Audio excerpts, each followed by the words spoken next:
Boa noite a todos. Essa aqui é para...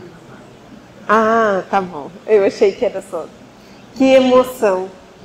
Quando o seu Antônio disse, amiga de longa data, quando eu estava vindo para cá, tentava lembrar quando foi a primeira vez que eu vim aqui. E eu acredito que foi em 2016. A casa estava recém-inaugurada, né? Porque aqui nesse prédio. E quando o seu Antônio lembrou do querido Jerônimo Mendonça, tive a oportunidade de entrar em contato com ele em uma ocasião que ele veio a São José do Rio Preto e nós fomos até a casa em que ele estava hospedado. E que figura maravilhosa, sempre bem-humorado na sua cama. Ele tinha uma voz potente, parecia um locutor de rádio. E depois a outra oportunidade foi quando ele fez uma palestra no Centro Espírita Allan Kardec. E quando o seu Antônio lembrara dele, eu me emocionei desses 2 encontros que tive. Um verdadeiro exemplo a nos inspirar para que continuemos firmes na caminhada do bem. E hoje nós vamos refletir sobre algo que Jesus vem nos dizer no Evangelho de João, capítulo 14, versículo 6. Eu sou o caminho, a verdade e a vida, e ninguém vem ao Pai senão por mim. Muitos de nós já ouvimos esse versículo, já estudamos e refletimos. Em linhas gerais, o que Jesus está querendo nos dizer? Que os ensinos que ele traz contêm verdades sublimes e divinas que, quando vivenciadas, propiciam às criaturas o quê? Uma vida de mais plenitude, uma vida de temperança, uma vida de mais harmonia, uma vida de mais sabedoria. E assim, aqueles que vivenciam as verdades contidas nos seus ensinos começam a saborear a felicidade desde a vida presente e além, muito além da vida presente, na vida futura. Mas quando nós nos deparamos com as verdades contidas no Evangelho de Jesus, qual a nossa reação? E vamos aqui falar da verdade, aquela verdade mais ampla, aquela verdade lato sensu, aquela verdade que não diz respeito apenas a mim, ao meu círculo familiar, aquela verdade que diz respeito ao funcionamento de todas as coisas, das leis naturais ou leis divinas, como o Livro dos Espíritos nos ensina. Como nós nos comportamos diante dessas leis que descortinam a realidade para nós? Nós podemos citar 4 grandes reações, 4 principais reações diante da verdade. A primeira reação, negar. Nós negamos a verdade. Então vamos imaginar o seguinte: estamos em uma conversa com um amigo, com um familiar que não é adepto da doutrina espírita. E essa pessoa começa a falar sobre as injustiças sociais, sobre as injustiças que são detectadas no mundo, e aí nós, então, na tentativa de esclarecer aquele coração, nós falamos em reencarnação. E que a reencarnação vem como esse grande instrumento da justiça divina.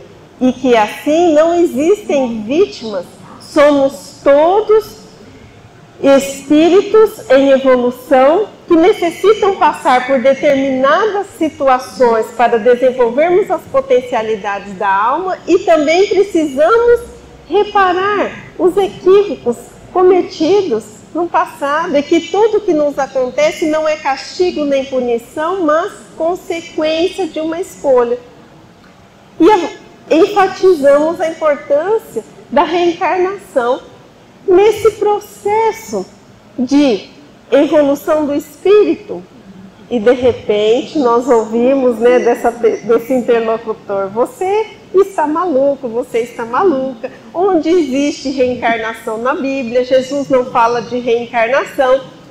Ele não fala essa palavra, mas ele disse a Nicodemos, um fariseu de bom coração, que para ver o reino dos céus era preciso nascer de novo, nascer na água e no Espírito. A água representava, era o símbolo da materialidade, e o Espírito, o nosso Espírito imortal que somos. Mas Nicodemos não entendeu e muitos não entenderam. Então, quando nós nos deparamos com a verdade, seja através da verdade dita a nós, da verdade lida, pesquisada, encontrada na vasta literatura que temos, muitas vezes nós temos essa primeira reação: negar. Não, isso não é possível, eu não acredito nisso. E o pior, nós nem queremos saber os fundamentos daquela afirmativa. Negamos de plano.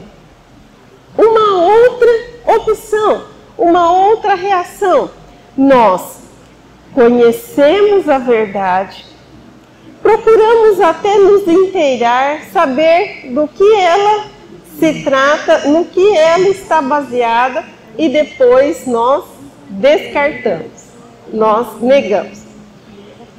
Em um dado momento, eu frequentava uma casa espírita e havia um trabalhador que ele fazia cursos, estava iniciando a sua educação mediúnica, frequentava palestras.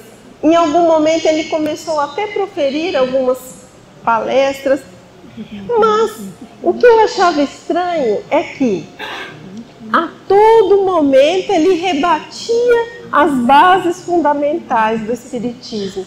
E eu ficava pensando assim: mas como? A pessoa está na casa espírita e está rebatendo, está vendo pontos que só ele consegue enxergar, fragilidades nas teses kardecianas que só ele consegue enxergar, e isso não vai dar muito certo.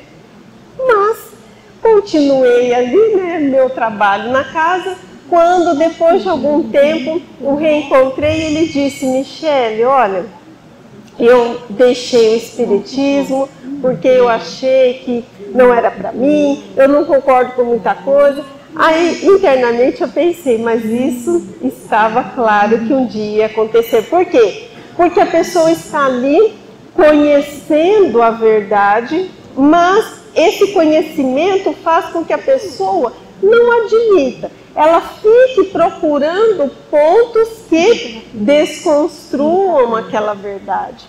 Então, nós muitas vezes podemos até nos interessar pela verdade, mas ao mesmo tempo, depois de conhecer com um pouco mais de profundidade, nós descartamos.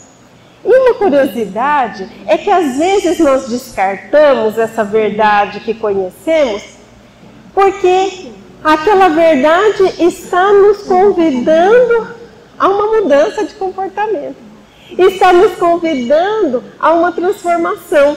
E aquilo nos incomoda tanto que nós preferimos descartar, como se o descarte fosse resolver o incômodo que surge a partir do momento em que tomamos consciência da necessidade da nossa transformação. Só que não necessariamente nós descartamos a verdade por isso apenas. Outros motivos podem estar por trás. Nós podemos ainda estar imaturos espiritualmente, podemos ainda não compreender todas as nuances daquela filosofia, daquela verdade divina. Enfim, mas depois de negarmos, nós podemos então conhecer e logo em seguida descartar. Mas nós ainda, diante da verdade, podemos admitir, podemos sim reconhecer, nossa, é verdade, faz sentido. A reencarnação, por exemplo, a reencarnação explica uma série de coisas que outras filosofias não conseguem explicar. Só que aí eu pergunto a vocês, admitir a verdade é o suficiente para nós começarmos a viver essa verdade? O que vocês acham? Sim ou não? Não. Porque se fosse assim, Jesus trouxe a verdade mais cristalina acerca das leis divinas. E faz mais de 2000 anos que ainda lutamos para viver essa verdade. Logo depois que Jesus retornar à pátria espiritual, aqueles primeiros cristãos corajosos continuaram o trabalho de multiplicação da mensagem do Cristo, mas a muitos deles foram concedidos prêmios menos felizes, prêmios nos quais eles tiveram suas vidas ceifadas. Então, a verdade por si só, admitida por uns, mas não vivenciada, fez com que esses cristãos, muitos, perecessem, mas a mensagem continuou a ser propagada. Mas quantos, num primeiro momento, fizeram adesão ao cristianismo e, num segundo momento, abandonaram? E assim nós percebemos que admitir simplesmente uma verdade não é o suficiente para a vivenciarmos. Não é suficiente para nós seguirmos o exemplo do Mestre quando nos disse: eu sou o caminho, a verdade e a vida, e ninguém vem ao Pai senão por mim. E aí, para nós termos uma ideia mais clara do que significa admitir a verdade e não vivenciá-la, nós vamos lembrar de uma lição que está nesse livro, Jesus no Lar. E aqui, na lição de número 37, o filho ocioso, o que acontece? Alguns discípulos conversavam com Jesus acerca da importância da fé. E Jesus, então, começa a falar para aqueles discípulos através de uma narrativa. Ele sempre trazia narrativas, porque através da narrativa os discípulos conseguiam visualizar a situação, fazer a associação de ideias e extrair ensinamento. Então, Jesus começa a dizer que havia um senhor proprietário de grande extensão de terras. E eram terras belíssimas, eram terras dotadas de uma natureza sem igual. E esse senhor contava com o auxílio de muitos servos. Alguns servos eram diligentes, estavam sempre nos arredores da propriedade do Senhor, servindo ao Senhor. Enquanto outros servos eram um pouco mais displicentes. Eles até admitiam a sabedoria daquele senhor, reconheciam como aquele senhor conseguia dispor tão bem dos seus bens, mas o que eles faziam? Eles depredavam a natureza. Para se alimentarem, eles ceifavam a vida de animais, mas não apenas para o necessário, mas muito além do necessário, pelo prazer de destruir. E chega um momento em que eles começam a perder as forças, a idade vai chegando e eles já sem forças para caçar, para se alimentar, eles vão buscar auxílio junto ao Senhor. E quando eles chegam e pedem uma audiência com o Senhor, aqueles servos diligentes que estavam sempre ali, trabalhando junto àquele grande proprietário, começam a folhear um livro e percebem que o nome daqueles servos displicentes não estava no livro dos servidores ativos. E aí eles falam, mas como assim eu não posso falar com o Senhor? Vocês não estão no livro dos servidores ativos.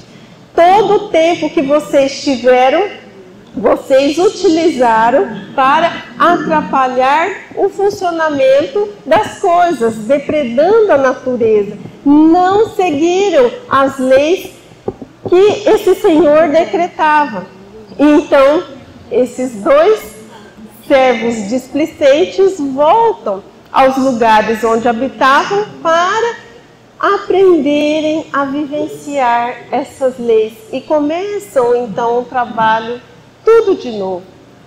Jesus finaliza a lição chamando a atenção de cada um de nós que muitas vezes nós admitimos a existência do Eterno, do Deus poderoso, Pai, de justiça, amor e bondade, muitas vezes para conformar a consciência aos desvarios do nosso coração. É por uma pura conveniência. Mas Jesus diz, acreditar nesse Senhor e não elevar um pensamento em prece, acreditar no Senhor e não fazer nada de bom para aquele que está ao nosso redor, de que adiantará a criatura? Nos remetendo à importância da fé com obras. Lembrando que a fé sem obras, como nos diz o apóstolo Tiago, é morta. Então, admitir simplesmente a verdade não significa que nós já estamos a vivenciando. Só que negar, conhecer, descartar, admitir, qual a outra reação? Acolher a verdade. Quando nós acolhemos a verdade, é aquele momento que nós falamos assim, eu quero ser uma pessoa diferente. Eu quero viver aquilo que eu ouço nas palestras. Eu quero viver aquilo que eu estudo. Eu quero ser uma pessoa melhor. Eu quero estar em conexão com o Criador. Eu quero ser aquela pessoa que é a mesma diante das pessoas e a mesma no aconchego do meu lar. Então, é aquele momento em que nós decidimos não apenas conhecer ou admitir a verdade, mas nós decidimos viver essa verdade. E aí, o que acontece? Nós começamos com os primeiros passos na direção da vivência da verdade.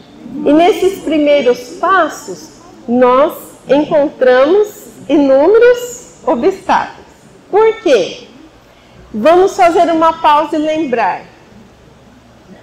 Estamos encarnados em um mundo classificado como de provas e expiações, onde há predominância do mal sobre o bem.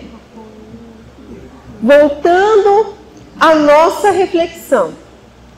Se nós iniciamos esse processo de vivência da verdade em um mundo de provas e expiações, nós encontraremos obstáculos externos? Sim ou não? Sim. Eu me lembro uma vez que minha mãe participava de um trabalho em uma casa espírita que fazia distribuição de alimentos às pessoas necessitadas. E ela voltava desse trabalho radiante, pelo contato com as pessoas. Ela já conhecia todo mundo pelo nome. Eles forneciam lanches quando entregavam a cesta básica, uma pequena palestra. E era um trabalho maravilhoso e continua até hoje. O trabalho, minha mãe não mais. Mas eu lembro que um dia nós fomos ao trabalho dela e ela precisava de um papel, porque ela estava preparando os documentos para a aposentadoria. E quando ela chegou, uma pessoa ali da secretaria do local perguntou se ela era espírita, porque ela havia ficado sabendo que a minha mãe frequentava determinada casa, e a minha mãe disse sim. E aí essa pessoa jogou, não foi um balde de água fria, foi um balde de água congelante na minha mãe, falando que muitas daquelas pessoas que pegavam a cesta básica, vendiam a cesta básica, e que não sei o que aquilo não adiantava nada, e que precisava ensinar a pescar e não a dar o peixe. Eu só sei que eu era jovem, eu devia ter uns 15 anos, eu percebi a minha mãe no caminho de volta para casa, ela tremia assim, eu falava assim, mas lá é um trabalho sério, a gente faz triagem, passa por várias pessoas para saber da necessidade, para endereçar para aqueles que realmente precisam.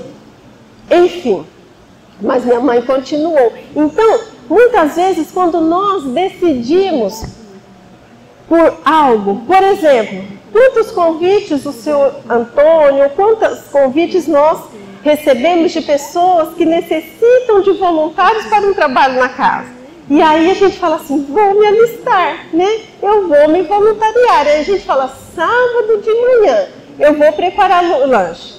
Quando a gente chega em casa e fala isso, as pessoas já começam, mas sábado, você não podia ter outro dia? Sábado que a gente tem que ir na feira do mercado resolver as coisas, o comércio abre. E quer dizer, quanto incentivo no sentido contrário. Mas não são apenas a esses desincentivos, melhor dizendo, né? Desses desincentivos externos que nós vivenciamos. Nós também vivenciamos outros desafios quando começamos a vivenciar a verdade. E esses desafios, além dos externos, eles repousam, sabe onde? Dentro de nós. Sabe quando a gente começa a assistir a palestra, começa a fazer o evangelho no lar, e aí surge um problema no nosso trabalho, e a gente perde a linha total? Acontece só comigo ou não? Então, nós passamos por esses desafios e aí nós vamos lembrar de uma outra lição. A palestra de hoje ela repousa sobre 5 lições sequenciais desse livro que nos motivaram, nos inspiraram a fazer essa palestra. É a lição de número 38, o argumento justo. E quem se identificar com a lição depois de eu trazer aqui, não precisa levantar a mão, porque eu acredito que a maioria de nós se identificará.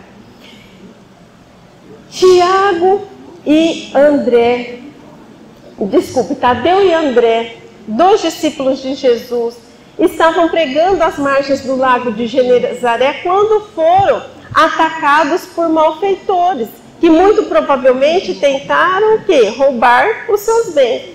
E eles, pegos de surpresa, tiveram uma reação apressada. E pela descrição da lição, foi uma reação menos feliz. Não foi aquela reação, né? Ah, Deus te abençoe, amar os inimigos. Não, foi uma reação muito provavelmente agressiva.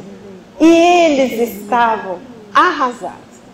Jesus falava naquela noite sobre a glória que esperava aqueles que faziam o bem, e quando eles lembraram da reação deles diante dos malfeitores, eles começaram um a um a expor a Jesus as suas falhas, que eles não se sentiam pessoas dignas de estar naquele trabalho, porque eles ainda traziam muitas imperfeições, muitas impurezas, corações ingratos, corações indisciplinados.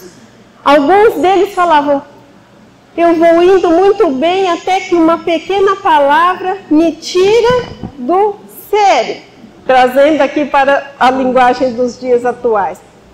E tem um discípulo que ele diz algo que muitas vezes me senti dessa maneira. É Tiago, mas não Tiago, irmão de João. É o outro Tiago, filho de Alceu. Ele diz assim para Jesus: na intimidade da minha própria consciência, reparo quão longe me encontro da boa nova. verdadeiramente aplicada. Muita vez, depois de reconfortar-me ante as dissertações do mestre, recolho-me ao quarto solitário para sondar o abismo de minhas faltas. Há momentos em que pavorosas desilusões me tomam de improviso. Serei, na realidade, um discípulo sincero? Não estarei enganando o próximo? Tortura-me a incerteza. Quem sabe se não passo de reles mistificador? Quantas vezes nós nos sentimos assim? Eu estou tão longe daquilo que a doutrina espírita ensina. Eu escuto a palestra e quando eu saio, eu faço tudo diferente, parece que eu esqueço. Parece que o conhecimento está num compartimento e a ação está em outro e não há comunicação entre esses dois compartimentos. Quantas vezes nós fazemos isso? Quantas vezes nós somos agressivos, somos impulsivos, somos rancorosos, somos precipitados, somos ansiosos, sabendo o pouco que sabemos, mas que já é o suficiente para nos conduzir a escolhas diferentes. E aí, o que nós percebemos? Que os discípulos estavam querendo deixar o barco, né? Porque se eles não se achavam dignos, o que será que Jesus falou para eles? Jesus então vai dizer o seguinte, que ele não observava ali nenhum companheiro alado. O que é o companheiro alado? Aquele com asas, um companheiro angelical. E que Jesus, olha como que Jesus diz a eles, somos todos aprendizes do bem e não devemos menoscabar as oportunidades do aprendizado e as oportunidades de servir ao Pai. E que se aqueles discípulos estavam se reconhecendo frágeis, estavam se reconhecendo falhos, era preciso então que eles se transformassem em pessoas fortes, redimidas, perseverantes, porque o trabalho que competia a ele não seria exercido por nenhum anjo dos céus. Era a eles que competia. Então o que Jesus está dizendo? Quando nós entramos em contato com as nossas fragilidades, nós nos decepcionamos. Surge uma tristeza e uma decepção em relação a nós mesmos? Sim, mas esse contato deve ser então utilizado para fazer com que nós nos transformemos. Se nos reconhecemos fracos, busquemos ser fortes. Se nos reconhecemos como aqueles que falham, busquemos então nos redimir, fazer o bem, nos transformar, porque somos aprendizes. O aprendiz sempre acerta? Na maioria das vezes ele erra, né? O aprendiz tem dúvida?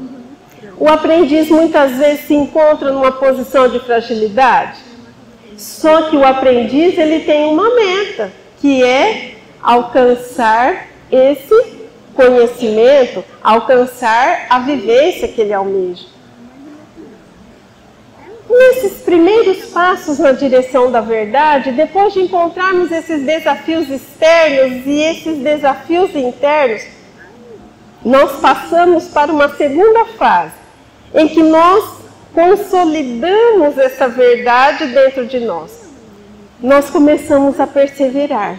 Os obstáculos ao nosso redor não nos detêm. Nós já não conseguimos mais nos enxergar fora de uma atividade no bem. Nós já não conseguimos pensar a nossa vida sem a dedicação de pelo menos 1 hora por semana a algo edificante. E aí, os pequenos obstáculos e desafios que surgem começam então a ficar para trás. Eles parecem apenas alguns arranhões, porque a nossa marcha é determinada na direção do bem. Que maravilha! Como isso é bom! Como nós estamos, lutando para poder chegar nessa fase. Só que nós somos criaturas perfeitas? Ainda não. estamos no mundo de provas e expiações. Então, o que acontece? Mesmo depois que nós acolhemos essa verdade e começamos a consolidar essa verdade dentro de nós através das nossas ações, nós precisamos ficar vigilantes? Sim, porque de um minuto para o outro podemos ser sondados. Mas sondados não apenas por aqueles que estão aqui, que nós conseguimos enxergar, sondados por aqueles irmãos que se encontram no plano dos desencarnados e que muitas vezes se incomodam com o bem, com a luz, com o esclarecimento, com o auxílio que está sendo levado de alguma forma. E aí nós vamos lembrar de duas lições, a lição 39 do livro Jesus no Lar e a lição 40. São lições semelhantes, mas elas guardam peculiaridades que vale a pena destacar. Na lição 39, um trabalhador incansável no bem estava conseguindo grande progresso em uma comunidade dedicada a costumes dissolutos, aos equívocos. Esse trabalhador era tão incansável que ele conseguia tirar pessoas que muitas vezes estavam enveredadas pelo vício, pessoas que reencontravam o seu equilíbrio. Ele levava auxílio, ele levava esclarecimento e aquele trabalho começa, então, a incomodar um grupo de espíritos que desejava o mal daqueles que aqui estavam encarnados. E eles tentam fazer de tudo para ver se aquele trabalhador desistia do trabalho. Até que um certo dia, um dos integrantes daquele grupo vai conversar com o dirigente maior daquele grupo de espíritos. E diz o que está acontecendo e o dirigente fala assim, mas então o que você está pensando em fazer? E aí ele começa a sugerir, vamos enviar a doença, vamos enviar a calúnia, vamos enviar a necessidade material, vamos ceifar a sua vida. E para cada proposição do trabalhador daquele grupo de espíritos, o grande dirigente rebatia, dizendo que aquele trabalhador estava tão convicto que de todas essas mensageiras que tentariam minar aquele trabalho, surtiriam efeito contrário, que quando fosse enviada a doença, aquele trabalhador reavivaria sua fé, que quando fosse enviada a calúnia, ele trabalharia com mais afinco. Então ele diz o seguinte, vá até esse trabalhador e diga que ele é um zero na criação. Que o seu trabalho não passa de um nada perante tanto sofrimento, que o trabalho que ele realiza não tem importância nenhuma. E esse espírito assim o faz. E o que acontece?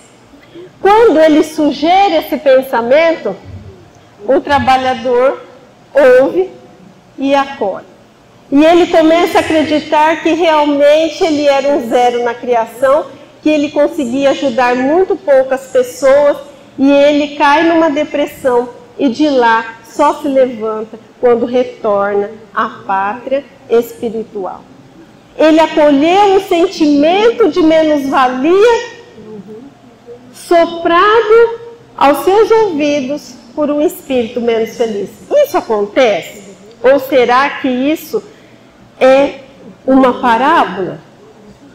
Aí nós vamos aqui, Livro dos Espíritos, porque a gente estuda Jesus com o Livro dos Espíritos ou com Kardec, para saber, né, para fazer a conexão com a lição.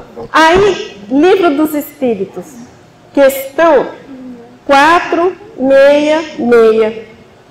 Por que permite Deus que os espíritos nos incitem ao mal? Nesse caso, o espírito não estimulou a prática, né, de uma ação ruim, mas deixar de fazer o bem já é um mal, segundo o próprio Livro dos Espíritos. E aí eu vou ler o finalzinho da resposta dos Espíritos.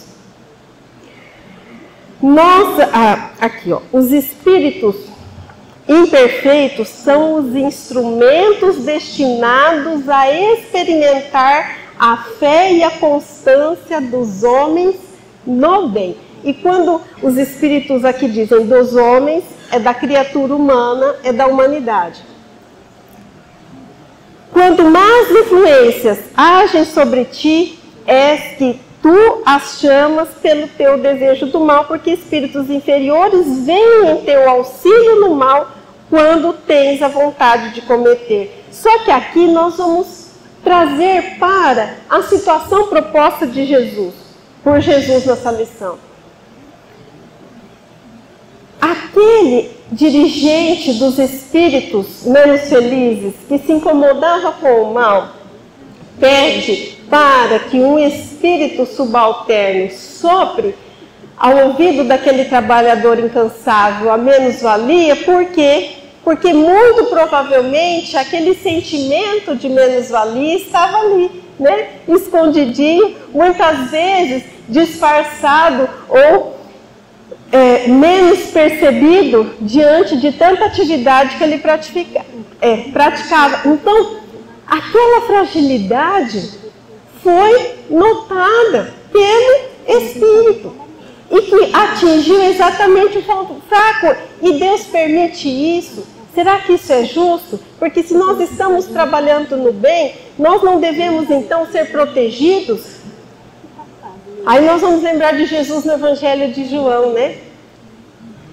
No mundo tereis aflições, mas tende bom ânimo, porque eu venci o mundo. Então, sermos tentados, sermos assediados pelo espírito que ainda nutre o desejo do mal, faz parte do nosso aprendizado. Porque é nesse contato que nós vamos nos fortalecendo. Então, é um processo natural de amadurecimento, evolução e aprendizado. Deus permite porque se nós não vivenciarmos as experiências, como nós saberemos se já estamos preparados, se realmente evoluímos, se somos perseverantes ou não? Então, esse contato faz parte desse processo de acolhimento e vivência da verdade. Só que é preciso estar vigilante, porque na questão 459, Kardec pergunta: podem os espíritos influenciar os nossos pensamentos? E o que eles respondem? Sim, mais do que imagineis, muitas vezes são eles que vos dirigem.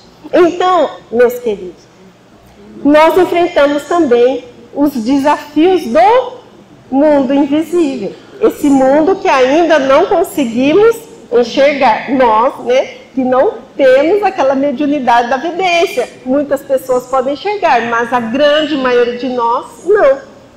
Na lição 40, é parecida, só que a sugestão do mal é outra.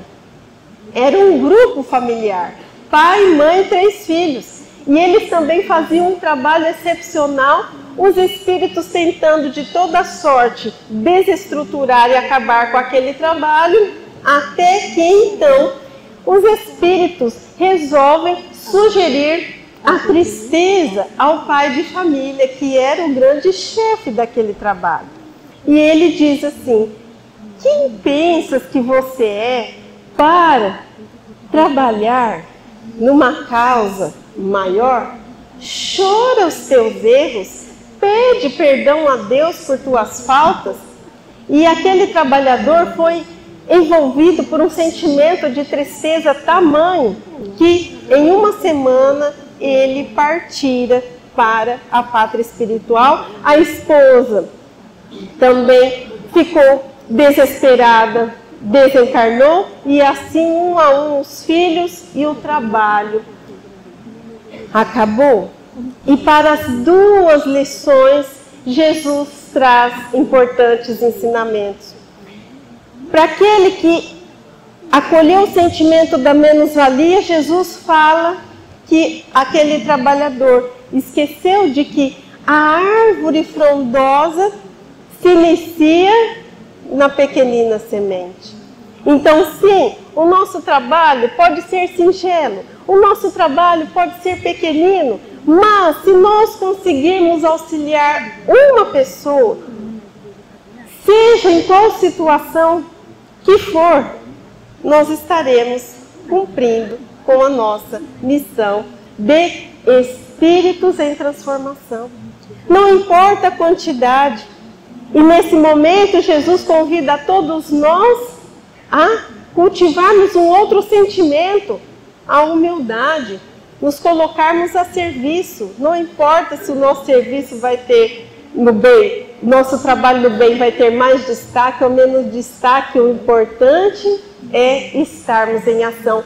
E para outra lição em que o trabalhador acolheu a tristeza, Jesus diz que aquele que está com mãos e pés, sentimentos e inteligência, atuando no bem, a tristeza não passa de uma mera visitante. Então, Jesus destaca a importância de perseverarmos no bem.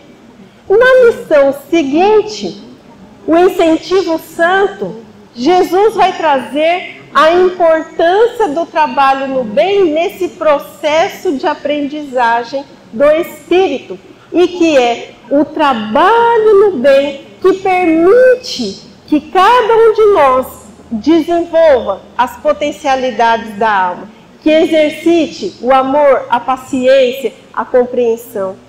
Então, nos depararmos com as nossas fragilidades perante a nossa vivência da verdade, não tem como a solução desistir.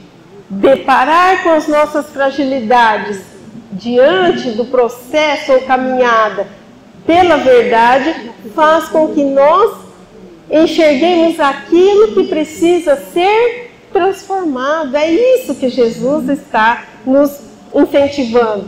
Só que nesse caminho em que nós decidimos viver a verdade e passamos por todos esses desafios, e não é um mar de rosas, o próprio Sr. Antônio disse isso, lembrando os 18 anos da casa, nós podemos contar com alguns antídotos para que nós não caiamos nessas sugestões ou não desistamos ou não desanimemos. E quais são esses antídotos? O primeiro, a consciência. A consciência de que somos aprendizes. A consciência de que ainda não somos criaturas perfeitas. E que sim, vamos nos equivocar. Sim, vamos falhar. Mas, a partir do momento em que temos a consciência do nosso equívoco e da nossa falha, nós também temos a oportunidade de corrigir, de transformar, de fazer diferente. Um outro antídoto para que nós não sejamos envolvidos pelo sentimento de desânimo diante desse caminho de vivência da verdade, a vigilância. Jesus já disse, vigiai e orai para não cairdes em tentação. Ele coloca o vigiai antes do orar. E vigilância, quem aqui já não sentiu aquilo que o trabalhador sentiu, acreditando que tudo aquilo que ele realizava era muito pequenininho? Várias vezes. Às vezes eu falava assim, meu Deus, e olha só como que eu sou modesta. Eu falava assim, o que é o seu trabalho perto do Divaldo Franco? Olha só, a gente se compara com o Divaldo, né? Aí a gente vai se sentir uma pulga, né? Uma formiga. Mas, sim, meu trabalho é pequenino, mas é uma semeadura. De alguma forma, essa semente está sendo lançada. Então, Vamos perseverar. Podem surgir esses sentimentos de que, nossa, eu não faço nada, eu faço tão pouco, então tá bom, eu faço pouco, vou tentar fazer mais. Não dá para fazer mais, vou tentar ser uma pessoa melhor, vou tentar ser uma pessoa menos rancorosa, uma pessoa mais calma. Porque às vezes nós não percebemos, mas ninguém consegue falar nada para nós. As pessoas vêm para nos falar alguma coisa, a gente já solta, né? Toda a fauna, né, em cima da pessoa, a gente joga pedras, né? Mas não pedras físicas, mas pedras emocionais, né? Pedras energéticas nas pessoas de tanta raiva. Então, não, eu estou em aprendizado, mas isso não é para que nós encontremos justificativos, né?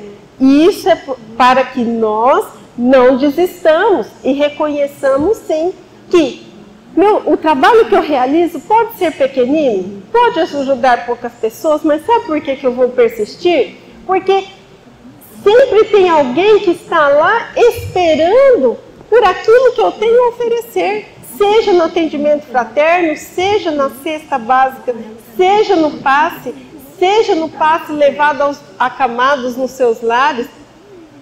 Existe muito sofrimento necessitando de auxílio. Eu vou, ainda que o meu trabalho seja insignificante.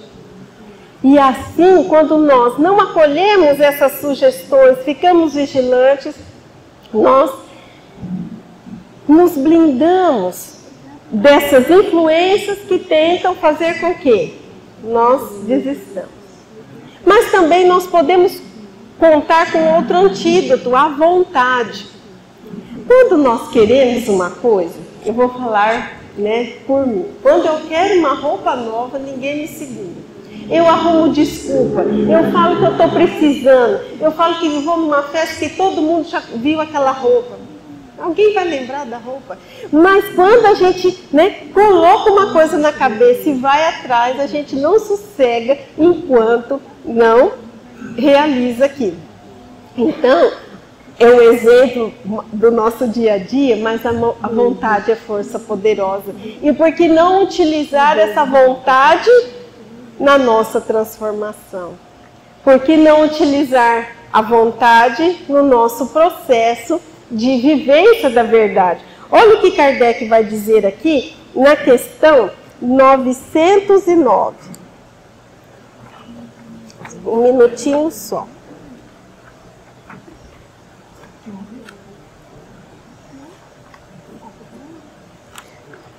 O homem poderia sempre vencer as suas más tendências pelos seus próprios esforços? Homem / criatura humana, humanidade. E aí os espíritos respondem assim: sim, e às vezes com pouco esforço. O que lhe falta é a vontade. Ah, como são poucos os que se esforçam. Então, quando nós colocamos a nossa vontade em ação, ninguém nos segura. Quando nós falamos, eu vou me transformar, ainda que nós caiamos 1000 vezes, nós vamos nos levantar 2000. Então a vontade é um antídoto poderoso nesse processo de acolhimento e vivência da verdade. Mas nós ainda podemos contar com um recurso poderosíssimo. Caminhando para o fim das nossas reflexões, a prece. A prece é um antídoto poderosíssimo, porque através da prece nós elevamos o nosso pensamento a Deus. É criatura se comunicando com o Criador, sem interferências, sem sinal fraco. Né? Porque às vezes na nossa internet a gente passa uns apuros, mas não, a comunicação da criatura com o Criador é linha direta com o Pai.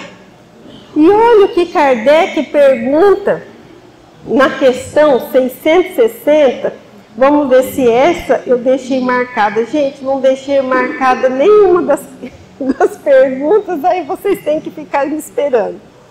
Mas essa eu já achei com mais facilidade. A prece torna o homem melhor? E os espíritos respondem: Sim, porque aquele que faz preces com fervor e confiança se torna mais forte contra as tentações do mal. E Deus lhe envia bons espíritos para o assistir. É um socorro jamais recusado quando o pedimos com sinceridade. Através da prece, mas aquela prece, não é aquela prece que a gente fala assim para a pessoa, você faz uma prece por mim? Porque a situação está tão assim lá em casa, e aí a gente mesmo faz prece, a gente terceiriza a prece. Não é essa prece, não. É aquela prece que nós fazemos, que nós rogamos com fervor. Meu Deus, me ajude.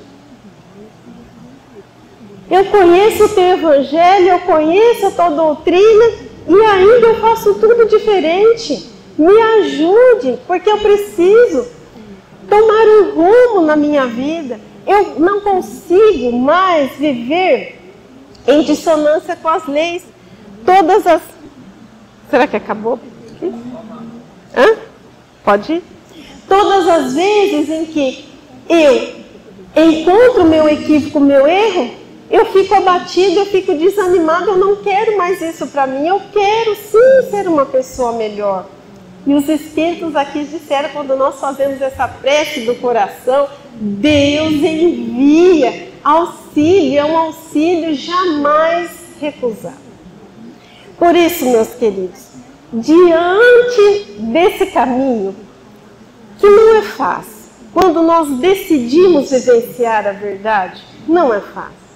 Diante desse caminho repleto de desafios, repleto de obstáculos, repletos de surpresas, ora agradáveis, ora desagradáveis, não desanimemos, perseveremos. Lembremos dos grandes exemplos de transformação que a humanidade nos legou. Eu fico imaginando se o apóstolo Paulo, o maior divulgador do cristianismo de todos os tempos, aquele que de início perseguira cristãos, conspirara para a morte de cristãos, se ao encontro de Jesus na estrada de Damasco, ele tivesse, ao invés de perguntar, Senhor, o que queres que eu faça? Se ele tivesse justificado todas as suas ações e se acreditado indigno para agora levar a mensagem do Cristo depois de ter ceifado vidas de cristãos. Ele não olhou para trás, ele olhou para frente e prosseguiu. E da sua obra nós temos a oportunidade de estar aqui, porque ele permitiu que a mensagem do Cristo fosse levada para além do território judeu. E quantas pessoas, como Maria de Magdala, que trazia costumes duvidosos, mal vista pela sociedade judaica, e que quando encontra o mestre, não fica se justificando, ela age, ela vai pregar o evangelho, ela vai consolar, ela vai cuidar dos leprosos. Por isso, não fiquemos adstritos àquele passado. Olhemos para o futuro, olhemos para aquilo que podemos ser, para o bem que podemos realizar, para a transformação que aguarda a cada um de nós. E lembremos sempre do recurso da prece. Por mais que pareça que essa prece não está sendo ouvida, o auxílio jamais nos faltará, segundo os Espíritos. E assim, que nós nunca nos esqueçamos de um conselho que nos diz assim: alma querida, quantas vezes clamas a Deus o alívio para os tormentos teus, quantas súplicas pela solução da mais intrincada situação. Quantas vezes tuas rogativas parecem vãs tentativas, pois apenas o silêncio presente e a ideia do auxílio ausente. Quantas vezes ouvistes os mais belos alvitres? Pedi e dar-se-vos-á, batei e abri-se-vos-á. E porque não chega a resposta para a questão proposta, o teu coração oprimido acredita ter sido esquecido. Presta atenção à tua volta, repara no bem a te fazeres conta. Lembra-te da mão estendida na hora desafiadora da vida. Recorda-te a palavra amigo, o esclarecimento e a guarida que te alcançaram na estrada, aliviando o fardo da tua jornada. Soluções nunca cogitadas, mensagens a ti endereçadas, luz em meio à tribulação, calma visitando o coração. Genuínos sinais da divina presença, amparo em tempo de descrença. Com amor, sopram-te aos ouvidos. Deus, escuta os teus pedidos. Obrigada pela atenção, muita paz.